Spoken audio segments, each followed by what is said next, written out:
कांग्रेसी कार्यकर्ताओं के द्वारा जबरदस्त स्वागत किया जा रहा है पूर्व मुख्यमंत्री देश बघेल जी का। देख सकते हैं पटाखे और आतिशबाजी जबरदस्त तरीके से किया जा रहा है पूरी की पावन धरती पर। आइए, जीरो टॉलरेंस, हम भ्रष्टाचार को बर्दाश्त नहीं करेंगे। बहुत अच्छी बात, भ्रष्टाचार को बर्दाश्त नहीं करेंगे। ये भारत माला बन रहा है, किसकी योजना है? बताओ किसकी योजना है? केंद्र सरकार की, राज्य सरकार? बताओ जोर से। केंद्र सरकार की। पैसा किसका है? भारत सरकार के, केंद्र सरकार के। मुआवजे के लिए जो पैसा है वो किसका है? वो भी भारत सरकार का है। तो जांच राज्य सरकार की एजेंसी क्यों करेगी? विष्णुदेव साय हिम्मत है कि भारत माला परियोजना में जो ईडब्ल्यू जांच का आदेश दिए हो, इसे सीधा सीबीआई को दो। देना चाहिए कि नहीं देना चाहिए?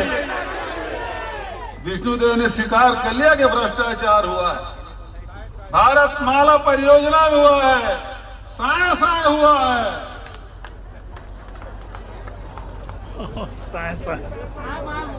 आया हो गया है। सबसे कम रेट, और वो भी जसपुर के लोगों को। अरे आपके गृह जिला है तो आप और ज्यादा किसान को तो खुश होके उनको खुश करना चाहिए। क्या हो, किसी की ताकत नहीं जो दबा सके। और इस बात को समझ लीजिए अधिकारीगण, कानून से चलना चाहिए, नियम से चलना चाहिए। किसी को ठाकुर सुहाती बात करने के लिए, मुख्यमंत्री खुश करने के लिए नगर पंचायत को दबाने की कोशिश मत करना। ये विनयशील है, जब तक विनय है तब तक के विनय है ना? नहीं तो ये आग का गोला है, जल जाओगे। इस बात को समझ लेना सारे अधिकारी। मैं कह देना चाहता हूं, मेरे साथ 7 साल काम किया है लड़का,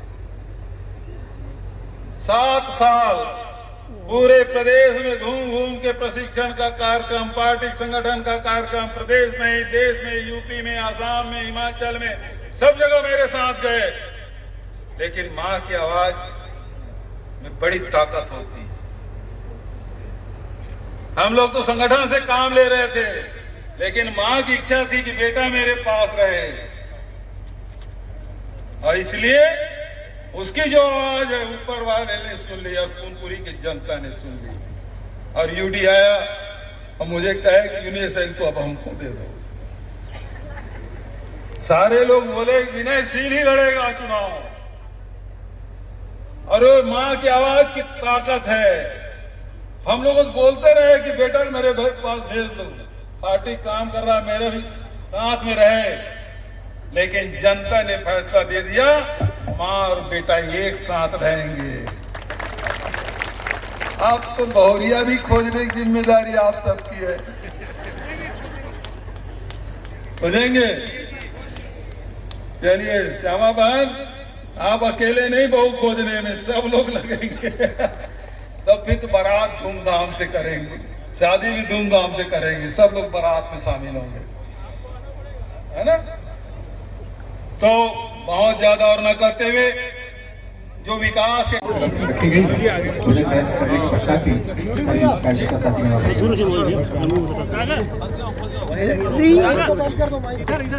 चलो ठीक है सर। किस तरह का प्रोग्राम था आज का सर? आज का प्रोग्राम सर, कुनकुरी नगर पंचायत में भाई विनयशील की जबरदस्त जीत हुई, और इस जीत को भारतीय जनता पचा नहीं पा रही है, विष्णुदेव भी पचा नहीं पा रहे हैं, और प्रशासनिक दबाव के चलते जो वेयर हाउस है उसको भी शपथ ग्रहण के लिए नहीं दिया। हम लोग कबीर पंथ की जो ज़मीन है उसमें शपथ ग्रहण के बाद सभा किए, और ये वही भवन है जहाँ 10,000 क्विंटल अनाज रखने की क्षमता है, जिसमें 1 लाख क्विंटल अनाज रखने की बात कही थी। पेपर में ही आना जाना होता था। हम लोग कुनकुरी घोटाला के नाम से जानते हैं। राशन गरीबों के चावल भारतीय जनता पार्टी की सरकार और उसके लोगों ने हड़प लिया था। ये वही जगह है जिसमें भाई विनयशील मांग रहे थे, और हमने कहा कि अच्छा हुआ कलेक्टर को सद्बुद्धि दे दी कि उन्होंने अनुमति नहीं दी। दूसरी बात ये है कि यहाँ विकास के कार्य अभी तक के अधूरे हैं। पिछले 1.25 साल से कोई काम नहीं हुआ है। नया नगर पंचायत बना है, निश्चित रूप से प्रशासन की योजना है जिससे आम जनता गरीबों को मिलने वाली योजना है, उसका लाभ दिलाने में सफल होंगे, ऐसी हमारी शुभकामना। तीसरी बात यह है कि जो शिकायत मिली भारतमाला परियोजना में आदिवासियों की ज़मीन जबरिया ले लिया गया है, बहुत सारे खाते खोल दिए गए हैं, बड़ा भ्रष्टाचार हुआ है और जीरो टॉलरेंस की बात विष्णुदेव साय जी करते हैं। लेकिन दुर्भाग्यजनक बात यह है भारतमाला परियोजना भारत सरकार की है, पैसा भी भारत सरकार का है, तो जांच ईओडब्ल्यू से क्यों, सीबीआई से क्यों नहीं होना चाहिए? किसको बचाना चाह रहे विष्णुदेव? सवाल इस बात का है। दूसरी बात इस प्रकार भी सुनने में आया है कि धान खरीदी में भी बड़ी गड़बड़ियाँ हुई है। जितना धान किसानों को खरीदा नहीं गया है, बेचा नहीं है, उससे ज़्यादा रिकॉर्ड में दिखाया जा रहा है। अब भौतिक रूप से अब वो धान वहाँ पे नहीं है। छत्तीसगढ़ की सर बात कर रहे हैं, जसपुर की बात कर रहे हैं सर। मतलब संपूर्ण छत्तीसगढ़ में ऐसा हो रहा है कि जसपुर में हो रहा है धान घोटाला।